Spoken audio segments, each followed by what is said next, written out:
Tonight, we are talking about getting sick, even though it is the season of spring, and how you manage with kids. Plus, we'll explain about a new show that is going to be debuting here on our social media channels in the next month. It's really exciting stuff, and it goes by if you know somebody trustworthy that you can rely on. Plus, we'll talk about ADUs, accessory dwelling units, and how they can revolutionize real estate here in Windsor, Essex. Ladies and gentlemen, the Arms Bumanlag project starts live right now.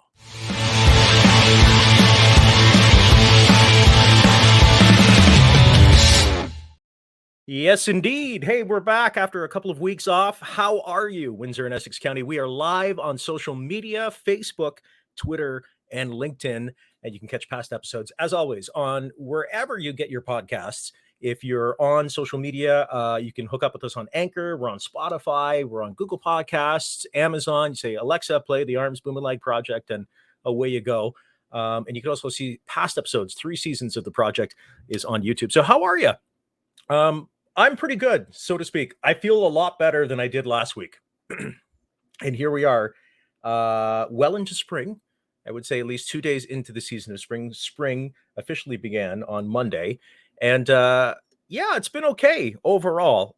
We've had a kind of a rough couple of weeks, though. First of all, about this time last week, I started coming down with, when you know you're getting sick and you start to feel achy, and at first you feel fine. Like I felt great in the morning. It's about Tuesday or Wednesday of last week.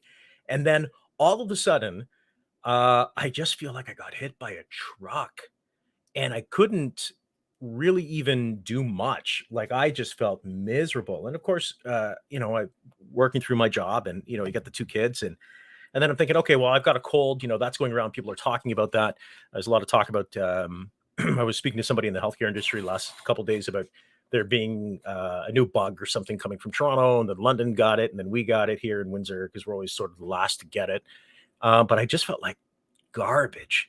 So obviously go through the motions, do my normal stuff during the gig during the day, but I was just not moving. And I would literally get done my work for the day. I'd check in with the kids. This was like Wednesday, and then I just slept.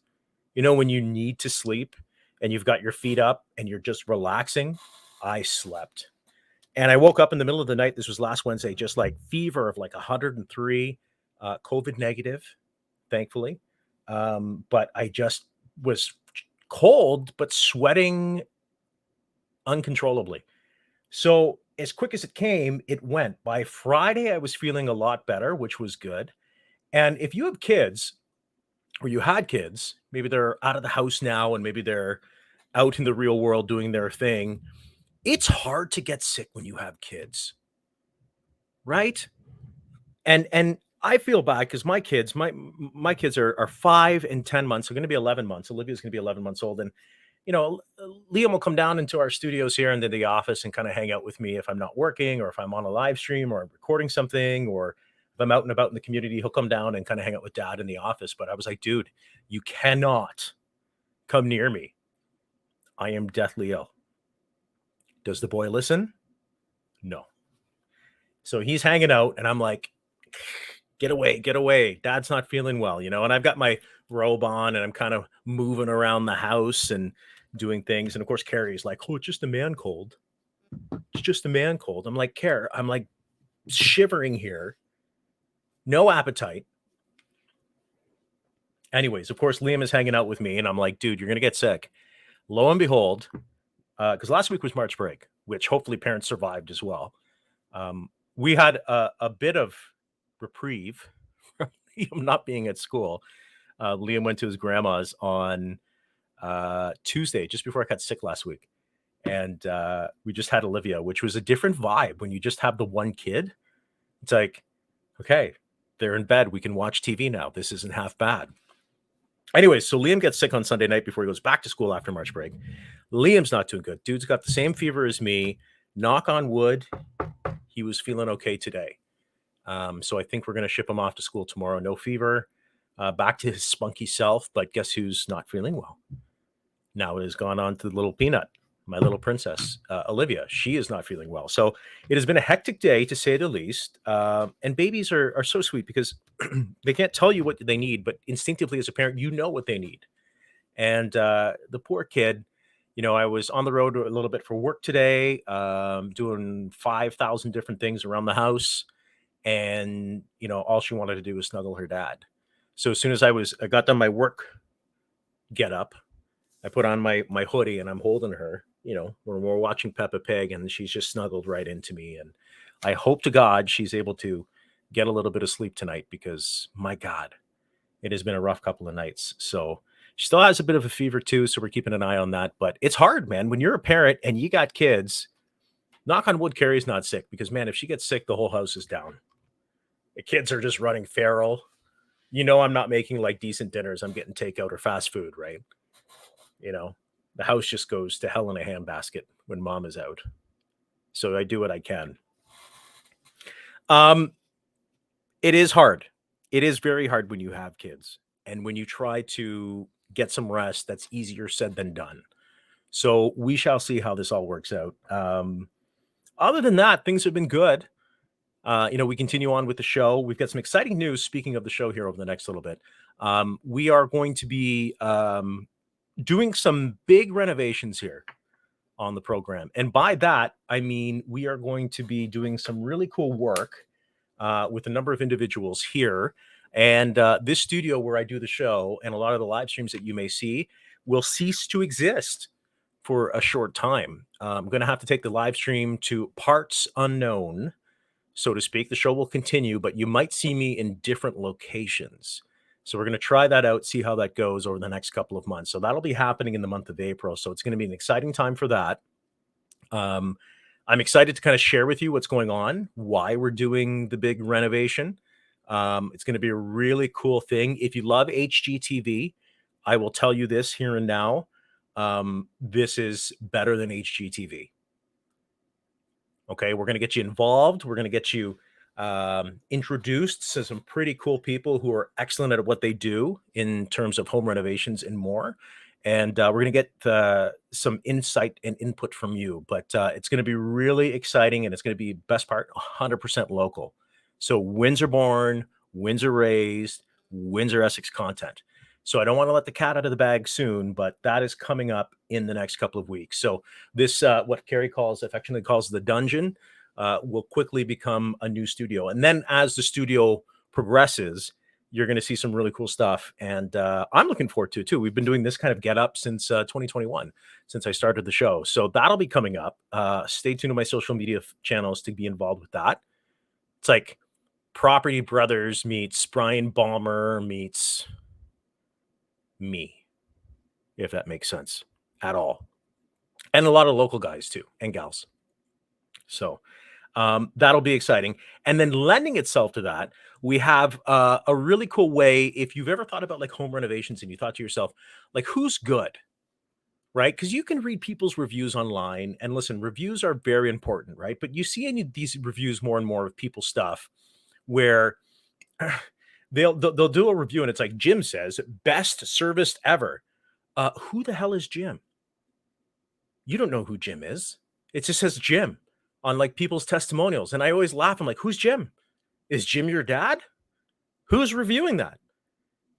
I always try to, like, when I get a testimonial for something that I'm involved in, I always try to get like a picture, try to get the person on camera. Like, this is so-and-so. They live in Windsor, Essex. They live in Amherstburg. Stacy says, this is the best thing since sliced bread. Stacy, it turns out to be the mom. You don't know who to trust. You don't know who to go with. Anybody can write testimonials, like they do whatever.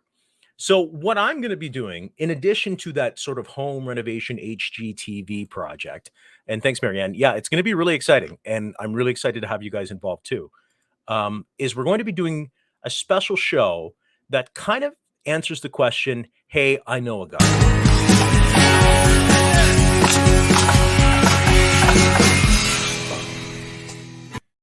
Yeah, pretty excited about this. Little teaser there. I'm going to be launching a complimentary podcast live stream that's going to be going along with the big project that we've got on the go called Ask an Expert. It's Arms, Bumanlag's Ask an Expert. Now, this is very much like the experts on call shows I used to do on CKLW. If you remember that, over the last 10, 15 years, I used to work with people Saturdays and Sundays on the radio, talking about sort of their businesses, essentially paid programming. Sure. Okay. They talk about their gigs and services and things that they do. And I thought, you know, there's a reason why I did it for almost 11 years, because I really enjoyed in doing it. I really enjoyed interviewing people. And I think anybody who used to do those shows with me on CKLW knew how much I enjoy talking home renovations, health and wellness, different things that affect us here in Windsor Essex. If you're a family, if you're looking for advice, if you're kind of saying, "Hey, I know a guy, I know a guy, give them a call." I did those shows, and I thought, well, why can't we do something very similar here on the live stream? Because we have people tune in. We have that content that once we go live, it's available. So we will be debuting that in the month of April. And man, I've got some really great experts that are going to be available for you to at least scope out, hear a little bit more of their story, what they're doing in the community, some of the work that they've done, some of the really cool projects they've been a part of. And nine times out of 10, these people that I'm be bringing on the Ask the Expert show are people that I have personally used. So I am very, very happy to say I would vouch for these people. You can kind of name drop when you give these people a call. So that'll be coming up in the month of April. There's a really great kickoff that'll be happening. So if you want to be, I guess, in the know about when Ask an Experts debut, just make sure to like my social media stuff. On Facebook, it'll be on YouTube as well. Anywhere you keep up to date, we'll have it up there for you as well. And then, of course, on those businesses and organizations profile pages. So the shows aren't going to be an hour. Quite honestly, they're going to be broken up into segments. So probably about 8-9 minutes of the chat that will go back and forth, which would be kind of cool. So that's coming up in the month of April. So we got lots on the go. Renovation of the studio, the big HGTV reveal that's going to be happening, working with some fantastic people, and then Ask an Expert, which will be debuting in the month of April too. So that'll be happening sporadically on my page with different businesses and organizations that I work with over the next little bit. Speaking of businesses, the business of self-promotion has never been more evident over the last couple of days here in the beautiful town of Amherstburg. I don't know if you saw on social media, but Visit Amherstburg has been promoting. If you've ever seen this show on the Canadian Broadcast Corporation's channel in their network, it is called Still Standing. And it's a show that highlights towns that have gone through hell and back. I've been using hell a lot on the show today. I apologize for that. But again, it's towns across Canada that have gone through some significant change, even post-pandemic, to be what they are now and what's ahead for the future. I sort of teased about Still Standing on social media probably about a month and a half ago. Story is behind this. It's an awesome show. Canadian comedian hosts it. And it really is, it's a profile piece. It's not necessarily the hard hitting investigative journalism that the CBC is known for, but more from the entertainment side of CBC to really find those stories, sort of that human journalism and those stories that happen, as we all know, in our towns and with our neighbors and people who make those towns run. So they are here in Amherstburg. They had the big kickoff, I believe it was yesterday. They had the bagpipes and all sorts of people down in downtown Amherstburg to sort of film this fantastic open to the show. And about a month and a half ago, what happened was I just got this weird email. I do still keep in contact with quite a few people that I work with at the CBC through the years, even though I was only there for almost 2 years. But a lot of folks in Toronto, a lot of people that do the CBC entertainment side of things. On occasion, I will drop a line, see how they're doing, and vice versa. Expats of Windsor, as you were. And I get this email from a producer saying, "Hey, do you have a couple minutes to talk?" And I'm thinking, okay. So I hop on a Zoom call, and they want to scope out the town of Amherstburg. So I spent probably about an hour and a half on the phone, in the Zoom call, I should say, with the folks who are producing the CBC show, and just kind of running a list of sort of the who's who in town. Some of the movers and shakers, obviously, names that were dropped are Richard Petty, Terry Jones, a couple of my real estate compadres, John Delamonte, and obviously Ron Deno as well. The good folks over at Tourism Amherstburg, Ann Rhoda and Sarah Van Grinsven, Mayor Prue, Lyndon Crane, Ricardo at Ricardo's. Oh my God, the list goes on and on. So just sort of like naming dropping all these like really, in my opinion, great stories that were happening here in Amherstburg.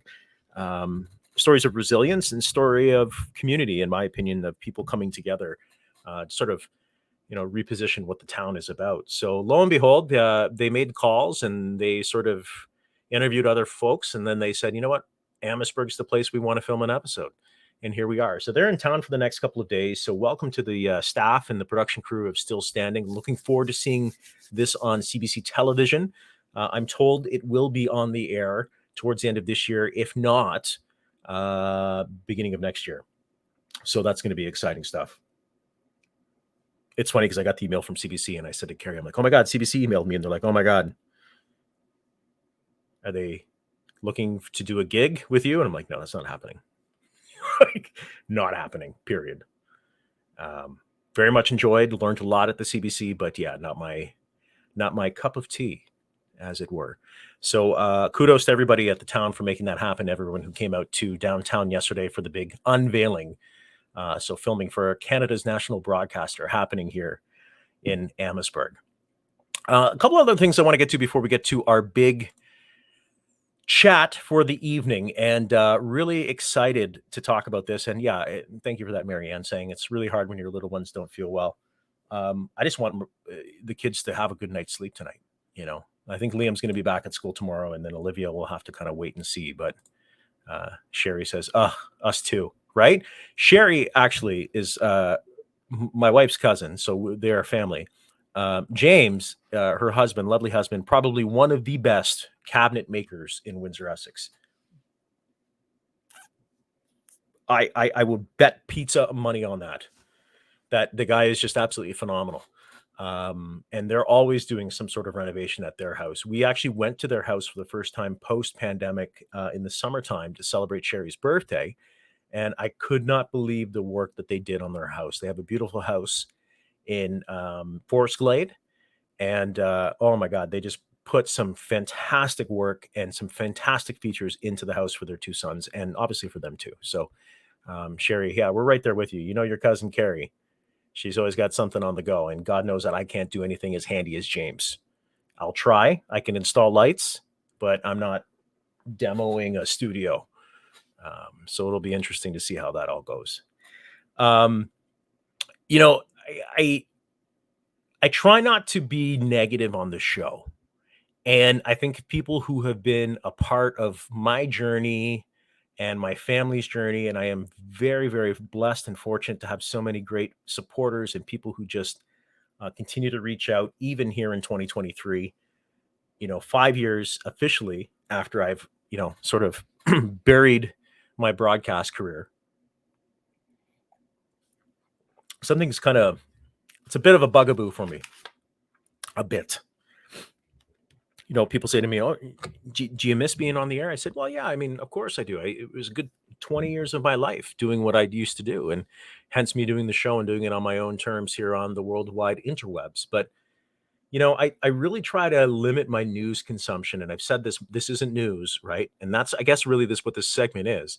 I really try to limit my news consumption because, God, it's just depressing to hear and see everything that is coming out on a consistent basis.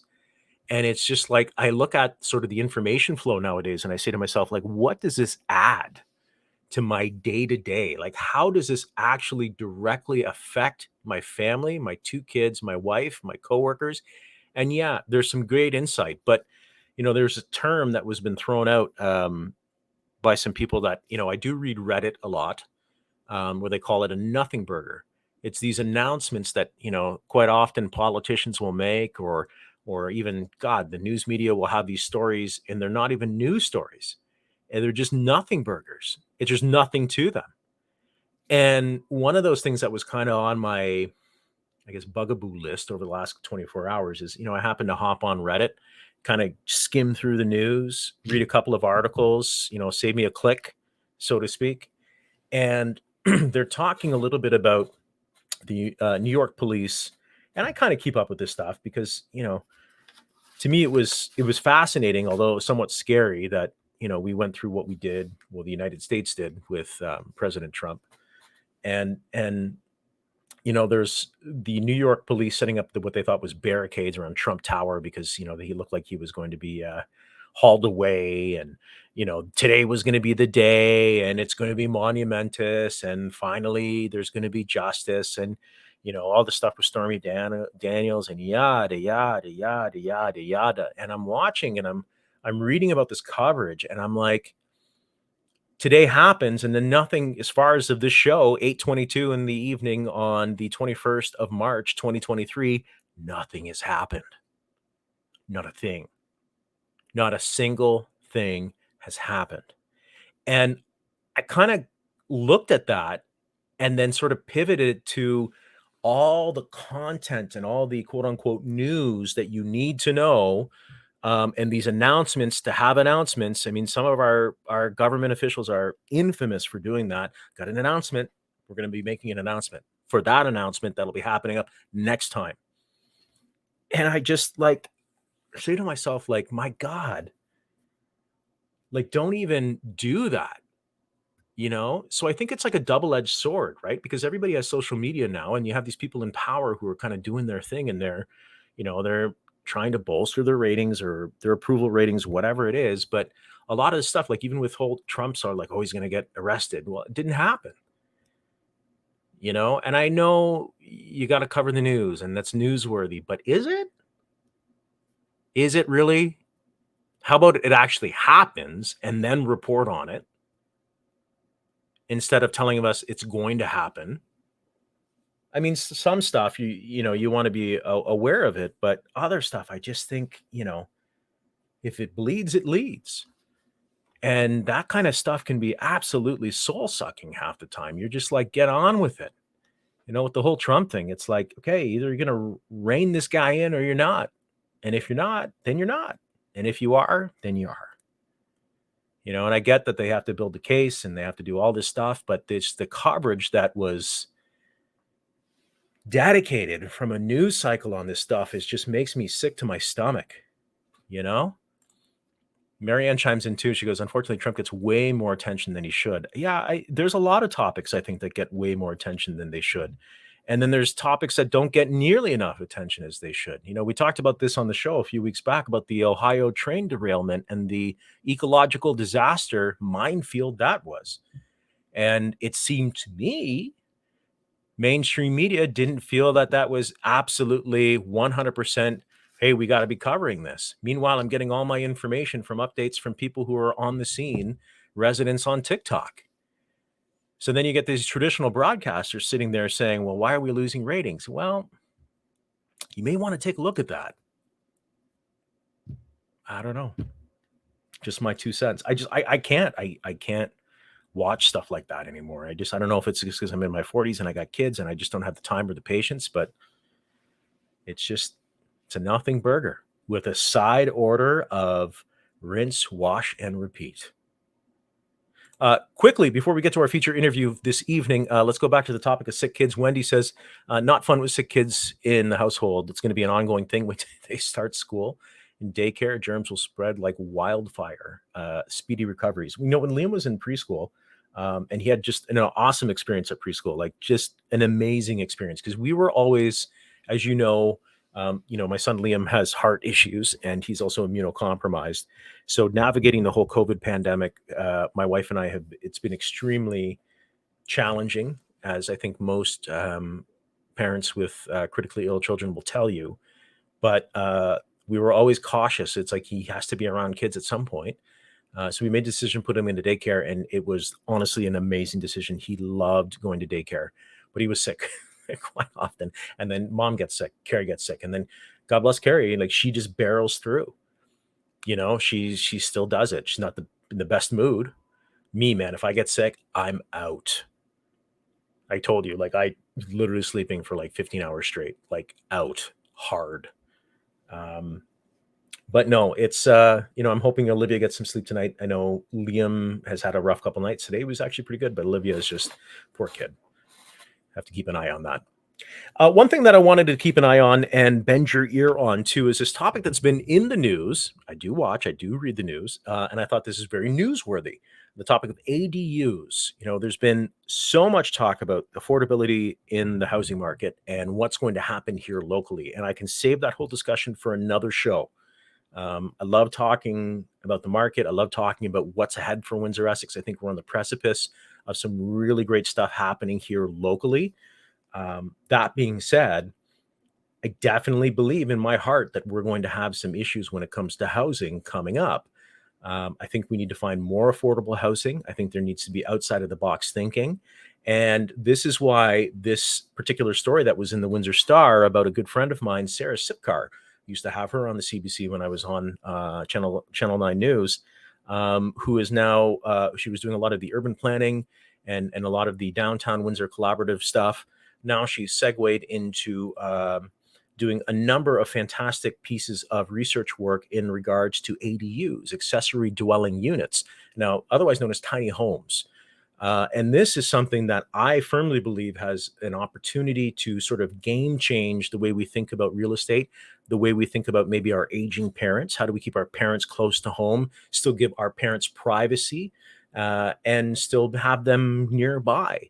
It also changes the way of, how you look at your backyard and the functionality of your backyard and how to make that into an income stream revenue. Changes the way if your children in their 20s are having a heck of a time getting their first home and they don't want to have an apartment, or they don't want to necessarily look at any kind of townhouse. They want their own freestanding house. So accessory dwelling units are something that have been taken off, uh, different to a point than shipping container units. And that's something else I'm going to get to on my show, because those are really nice too.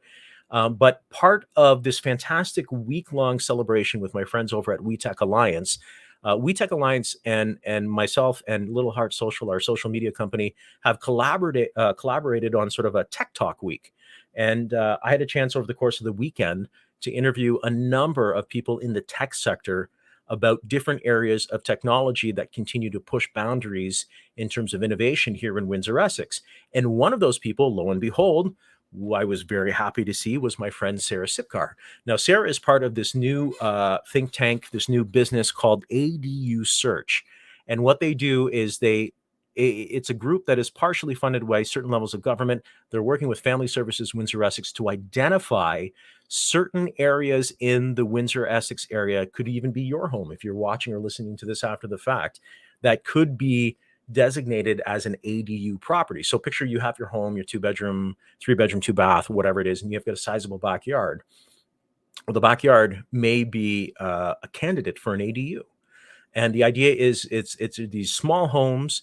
They're very much like I say, a 1-bedroom, 1-bath, but they're really nice, like really, really nice homes, like very, very well done. And they can be built on your property. And now that Doug Ford has said, we've got to get all the development going, we got to get things going. There's people coming to Ontario, specifically in Windsor.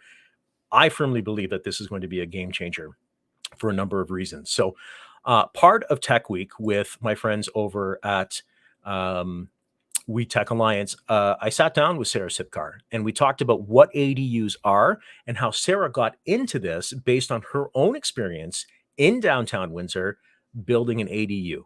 Take a listen.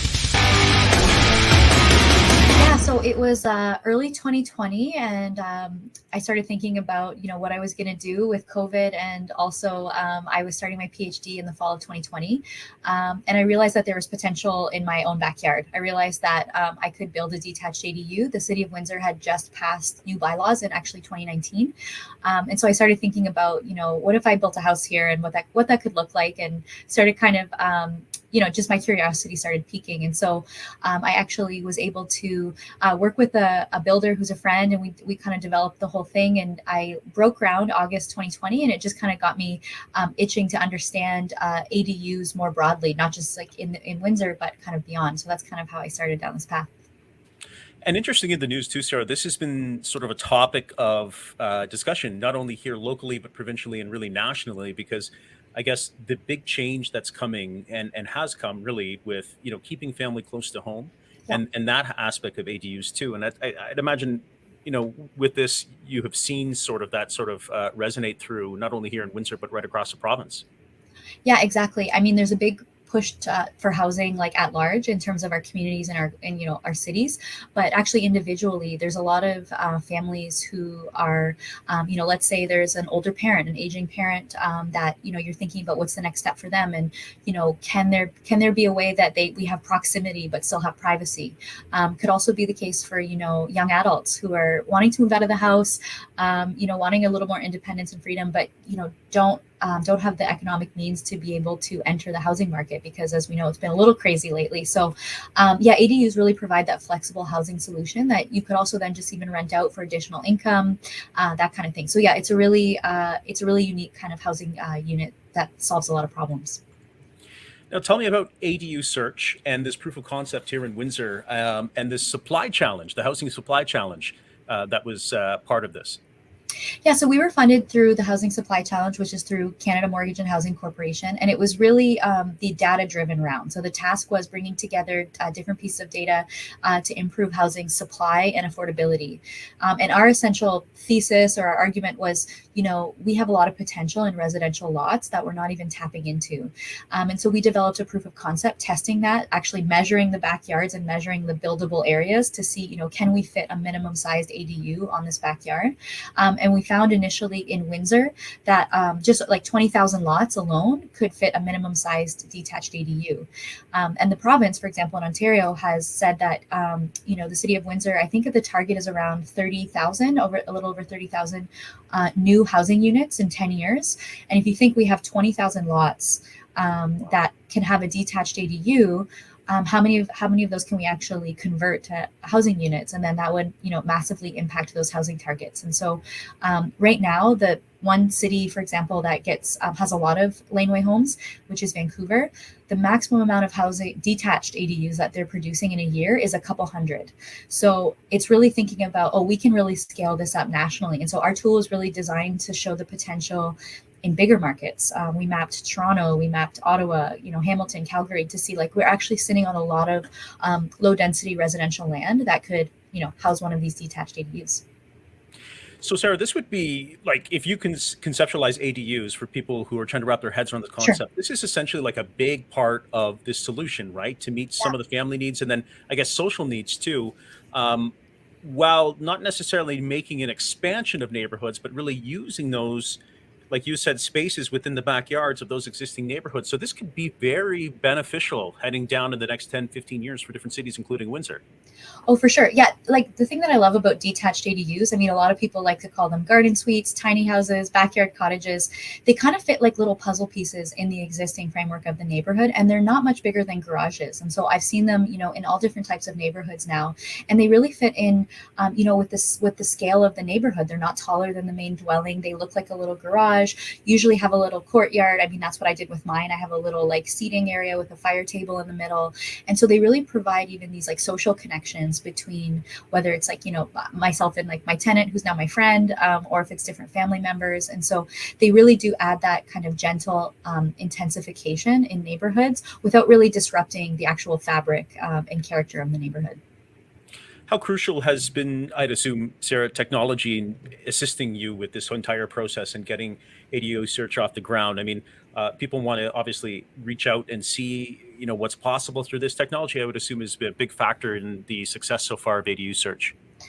Yeah, and I know this is for Tech Week, and if you had told me, a few years ago that I would be running a team, leading a team of people, developing a tech solution to solve the housing crisis, I wouldn't have believed you. I think of myself more as a researcher, policy person, but I've had a really excellent team who have kind of seen all these pieces, all the different zoning bylaws. We've created a standardized input system where we can look at a city's zoning bylaws and say, okay, how does this then filter into our actual then GIS model, and then how does this get visualized on our actual website? And all of those things just reduce the barrier for the average homeowner. Like right now, the process would be you have to go to your zoning bylaws, they're 300 pages, you don't know where to start, then you actually have to take the measurements, get your map, figure it out.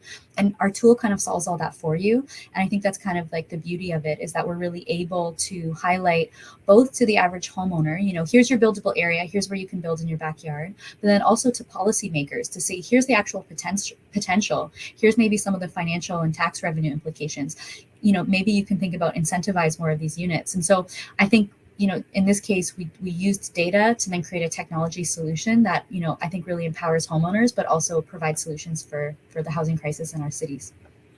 Some exciting news coming up too in the month of April. You're going to be launching out of a local organization here in Windsor Essex. Yeah. Yeah. So we've been really fortunate. Family Services Windsor Essex and their executive director, Joy Suck, has been really supportive. And she's incubated us for the last 2 years. But we actually have a large team. There's about 10 of us across the whole country. It's kind of starting to be outside the, the mission vision of Family Services, which does a lot of really excellent work around homelessness and housing here. And so we are looking at continuing to build that relationship with homeowners and builders and try to connect them directly. And so we're looking at launching into a new entity and kind of starting down that pathway in terms of being able to have sustainability for the tool, grow to more cities, and again, solving more of those problems for homeowners as well. And I would imagine once you actually get someone to physically, tangibly see and feel what an ADU is and walk through, and then kind of get it in their mind that this is something possible and something that is certainly doable, that really is a game changer for, I think, a lot of people who may be sitting on some land thinking, hey, I can keep mom and dad here, I can keep family members close to home, or even, like you said, turn it into sort of an income generating accessory unit to their home. Yeah, for sure. And to that point, like right now, that process of doing that is a really fractured and kind of difficult process for the average homeowner. You have to engage a lot of different industry stakeholders, builders, architects, the municipality, financing, if you need to go to your bank, all these things. And so the average person, I know for me, when I built mine, it was like a part-time job. Like I was figuring all these things out. And so we want to take a lot of that knowledge and try to streamline it as much as possible, because right now ADU search kind of solves the first problem. We solve, is my lot eligible? And in so doing, we're able to showcase to homeowners and policymakers the potential. But from there, there's a lot of other questions. How can I afford this? What are my financing options?